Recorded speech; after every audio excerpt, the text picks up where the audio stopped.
Okay, John Allen. Hello. Hello. How are you, Luc? Fine. Ever wondered how the world... No. Okay. Ecology. Many of us have some kind of notion about what ecology means. It has something to do with the world around us. It has something to do with pollution. It has something to do with living now, but also being able to live 10 years from now, 7 generations from now. The question is, how do we achieve those ecological goals of living in a sustainable world? Not suffocating because there's not enough air, not heating ourselves up because of global warming. How do we do it? I'm talking with John Allen. He is one of the people in this world who tries to make ecology a reality in demonstration projects and a reality for us as a world. And what always amazed me about John Allen is that he combines some kind of business sense and a very down-to-earth approach to ecology with these lofty goals of the future, of human beings. So John, how do these two come together? This down-to-earth approach of you being a Harvard graduate, being an engineer, being a systems man, and at the same time being an ecologist, which for most of us is like a little bit of a soft thing. Well, ecology is soft only in the sense that most living things feel softer than metal things. But in fact, the laws of ecology are just as rigorous, if not more rigorous, than the laws that determine the behavior, say, of a steel machine. In many ways, it's more complex and more rigorous because an ecological system has more different forces and more different vectors operating within it than a mechanical system. And not only are they more in number, but they're different in level, because they start out, of course, at the physical, chemical level, just like a mechanical system does. But it also includes the vital energies, the sensitive energies of life. It includes much more complex information systems in the DNA and the nervous system and the autonomic nervous systems. So in fact, that's quite a misnomer. In fact, it's almost, I think, calculated put down in order to discourage people, to lower the prestige of studying ecology, to say that it's soft. Yes, so what you basically say, ecology is much wider than that notion of saving the earth, eating healthy and taking care of your waste. It has to do with a total view of the world. Yes, it's just like, say, in astronomy, the Earth's motion doesn't stop, regardless of what humans do. And the ecological system doesn't stop operating, no matter what we do either. Although what we do matters a great deal to future humans and to those species perhaps unfortunate enough to have been in close contact with us. Yeah, the species that didn't make it. The ones that we've already driven extinct certainly didn't find it very lucky to be associated with us. Yeah. Ecology is a rather new term, but we're living here in an area where the Pueblo Indians and the Hopi Indians live. And what I really liked about their philosophy is not that do not do to another person what you don't want to be done to yourself, but they say don't do unto the earth. Yeah, because see, ecology is a modern scientific term, but that doesn't mean that human beings didn't practice many of the rules of ecology or laws of ecology just because the name wasn't there. In the past, the ecology was referred to generally as nature. So people would say, nature does this, or to deal with nature, you have to do that. So it's not that human beings haven't always dealt with what's now called ecological systems. It's just that more scientific method has come in, but actually we wouldn't be here now if the people that had founded our various cultures hadn't been very great students of nature, that is to say ecology, and of their local ecosystems. Yeah. Was the world, in that sense, a better place to live, say, before the Industrial Revolution? It depends what part of the world you looked at. If you were an exploited slave or peasant, maybe it's gotten better. But although there are still plenty of exploited peasants, at least semi-slaves around. Certainly, the biosphere was healthier. Certainly, there was a richer natural life around for people to enjoy. Probably people that were crowded in cities and they didn't know anything about germs or epidemics, perhaps they didn't live as well. But you can certainly say that the air was better, the water was better, people ate well around most of the world. There was not a tremendous population increase, which is one of the biggest things that's happened since the Industrial Revolution. And many people point out that the driving force for that jump in population increase is the fact that under the economic regimes that exploited the Industrial Revolution, it paid them to have cheap labor, that is to have lots and lots of people, more and more people, each pressing to do the new jobs and to compete with each other, which would keep wages low. Okay. Also, more specialization. In the old days, a farmer would also be, you know, a little bit of a blacksmith, and he would carpentry and stuff like that. And now we are this or that. We are specialized. Specialized, yeah, it's true. In fact, my grandfather still ran one of those farm ranch deals where, in principle, you did everything, and in fact, you almost did. So this way of life was much richer, of course, because you had to follow the seasons, you got to work with animals, you got to work with the plant crops, you worked with the neighbors on the harvesting. You had to have a business sense because you had to market some of it, you had to store food and prepare it for the winters. There was a tremendous sense of community, knowing lots of people. So that life was undoubtedly richer, at least physically and emotionally.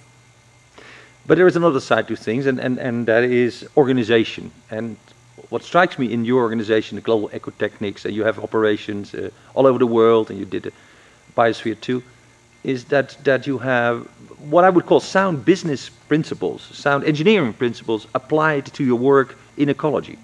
Yeah, well, economos and ecologos are closely combined.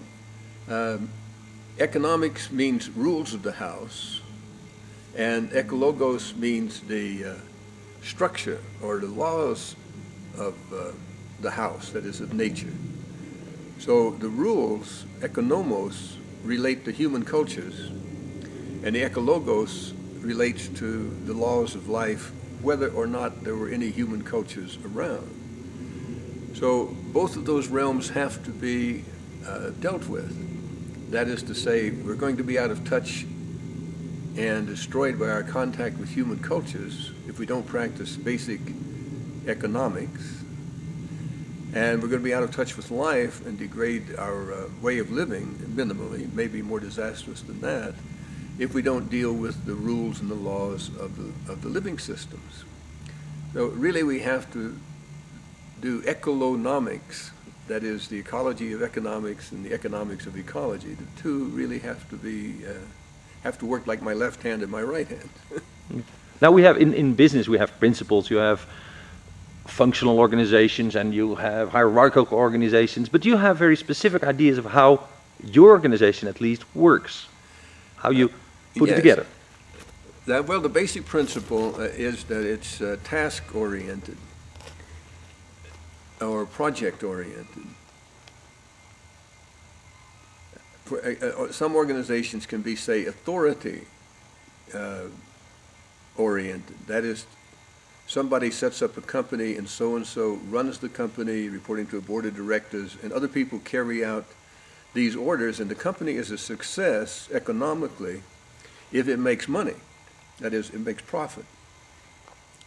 In a task being the ruler or the director, the company works if the task is accomplished. If the task isn't accomplished, the company fails. Even though it may show a profit, the company has failed in its objective. Let's take that in a practical example. People want to make a new, the old Panama Canal. Yeah. You can get the money, you find shareholders and you have the money and you put up, in those days, maybe so many millions. Yeah. But if they would have failed to make the canal, it still could have been an economic success. Oh, the people who formed the company could have made millions. It happens all the time. For example, you know, one reads all the time, like the new American military aircraft are abandoning. It so far hasn't worked at all, but there's billions of dollars of profit. Or the Star Wars defense, tens of billions of dollars of profit, although there's no evidence of any success in it whatsoever. But so you're saying, if a group of people working together, an organization, is task-oriented, that's the first step. That's the first step. And that task, of course, should pass the what we call top and bottom line profit. So the bottom line profit is the organization as understood in economics. The top line profit is for the ecological system we live in. And both of them are quite easily measurable, actually. The top line profit, ecological, for example, is, does the project contribute to biodiversity? Is it increasing biodiversity, or at least holding it the same? Is it increasing the biomass, or at least holding it the same? Is it making the air cleaner, or at least as clean? Is it making the water pure, or at least as pure? So all of that can actually be measured quite exactly. Now that's not required of a corporation. So we who think that way have to write it into our own corporate rules that that's what we do. And eventually, I think society will see that it has to write those rules for all corporations. And just as a corporation that can't make a profit, that is to say, restore the capital back to humanity that it has taken to invest to make the corporation, that a corporation will also have to restore to nature that which it took from nature and show nature a profit also. So you have defined two goals. One is, say, on the humanity level, on the global level, or even local level, but then there is the level of to make a profit. But there is a third level that I would like to know, and what is about the internal level, the joy, yes, the money, the personal growth of the people, the people that work in it. Yeah, this is an excellent point. The task also should give, must give, growth to the people that are involved in it. And that would be not only that they, of course, share in the profit of the better environment, and they share in the profit of the organization taking care of their daily physical needs, but they should grow in understanding the project, understanding of themselves, their motivations, their aims, their ability to work with other people, what they really feel about life, their aesthetic perceptions, their ethical behavior with other people, their metaphysical explorations of the universe. All of this is extremely important. In fact, without the human being in the middle, so to speak, of these two, the top line and bottom line, the whole thing collapses into a charade and meaninglessness and can't continue because people won't do something that's unsatisfying. But the funny thing is that the top level is not necessarily aimed at growth. The economic level is not necessarily aimed at growth, even if you don't make a profit, but just survive. But your middle level, the human beings, you mentioned the word growth specifically. Well, this is true. You can get along economically as long as you don't go broke. And you can get along, if you're in a well-functioning ecosystem, it doesn't necessarily have to grow in biomass. It could recycle and go. But a human being, I do think that's true, must grow or die. So it has to have a realm of personal growth in it. That is, it has to have a challenge for the skills and the physical side. It has to have a dream to affect the emotional area.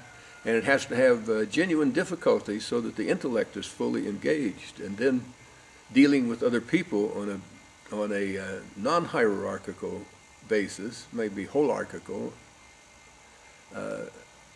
dealing that fourth factor of dealing as a total human being with other total human beings.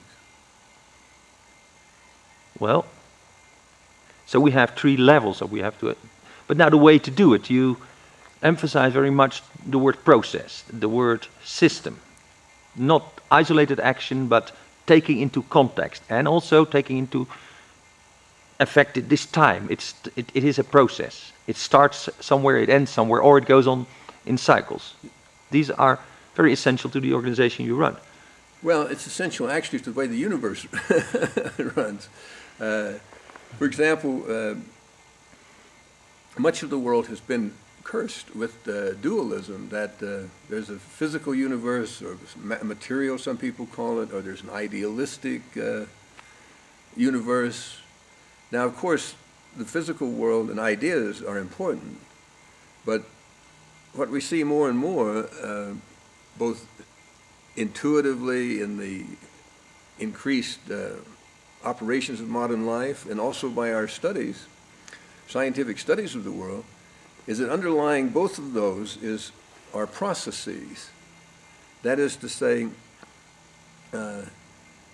there are sequences of operations that are involved in everything, and what is being involved in those operations may sometimes appear as physical, may sometimes appear as metaphysical, may sometimes appear as a pure idea, but they can all be put in terms of an algorithm or a process. If X, then Y can happen. If Y happens, then Z can happen. And they can also be looked at in the terms of information. That is, once I can't actually operate a process without having the information of what to do at step A, B, C, and D. So information and process open up an entirely different world that is a non-dualistic world, but a scientific, that is a knowledge-seeking way of dealing with the cosmos as a unity, a very complex unity, but a unity. Okay, let's try to make this very practical. Out there in Puerto Rico, one of your organizations has a farm or a ranch, and they cut hardwood trees. That's a fact. Yeah. They cut them, and the guy who takes the machine to cut it might look exactly the same as the guy who somewhere in Brazil also cuts these hardwood trees. Yeah, that's right. Now, how does the idea of process apply to these 2 actions that seem identical, and why are they different?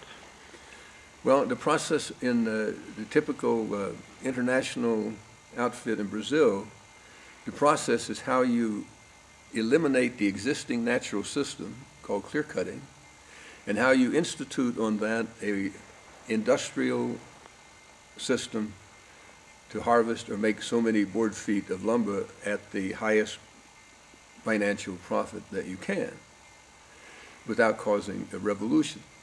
And that is, the company being nationalized or overthrown. So there's a certain kind of process to this. It's well worked out, and it's being done around the planet. And this leads to the ecological degradation and the personal unhappiness we see almost everywhere. An opposite approach, not an opposite, a completely different approach, would be that, again, human beings have to get something from nature, just like the bird does, or that peacock does up there, or a wolf does, or a tree does. So the process there is that there's a minimum disturbance to the existing natural system, and what is put into that natural hardwood forest system are a few hardwoods. We use about 40% of the area to plant new hardwoods, and 60% is left undisturbed. And furthermore, the ones that are put in order not to disturb the basis of the natural system, the mycorrhizae, that's the little fungi imperfecta in the ground, fungi and the bacteria, are left undisturbed, such that the it's basically still a hardwood forest system.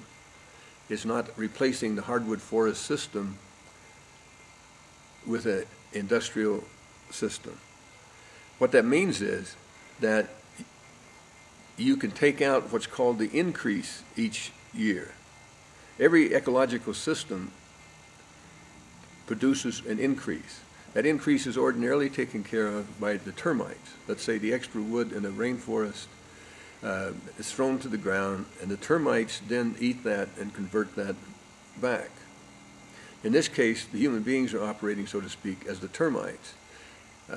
They put in new kinds of plants, so they're increasing the biodiversity and the biomass. And then they take a percentage out. They have to put in enough. Now you can take more weight out than you put in, because if you put in and you've maintained the soil, and you put in a small plant that you've raised in the nursery, then that plant, by taking the air and the sunshine, can replace, and even sometimes more than replace, the weight taken out. So those are two quite different processes. The one is sustainable, and the other one leads to, very empty.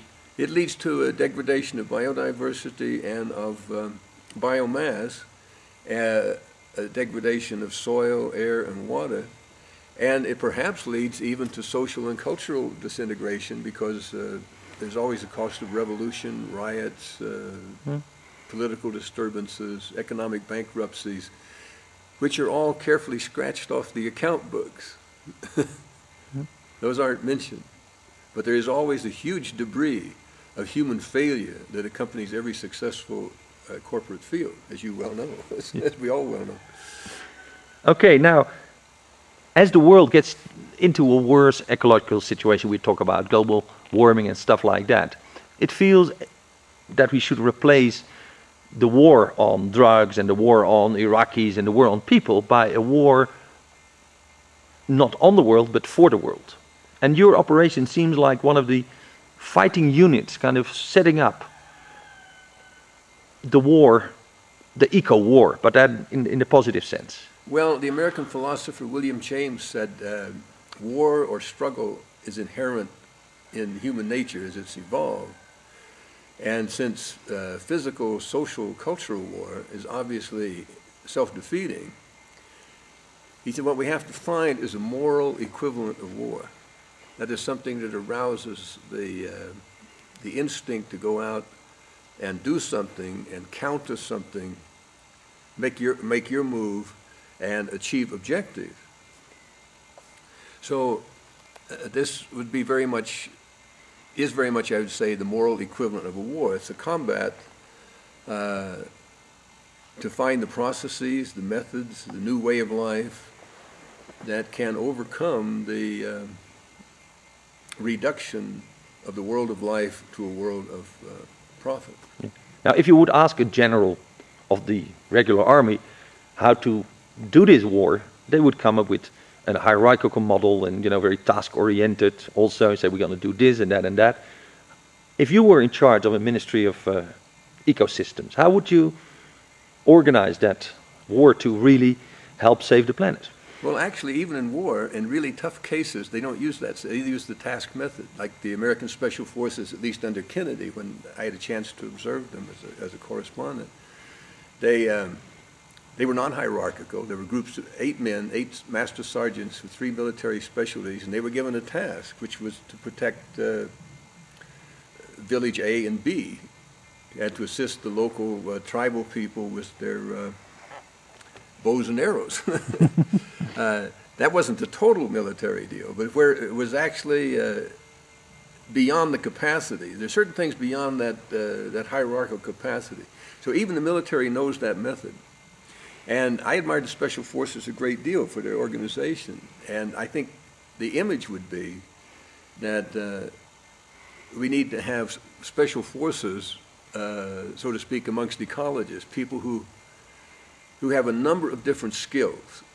To be a special force, you have to have 3 military occupational specialties. So an ecologist should know, say, at least three practical skills, and be able to work with people with other practical skills on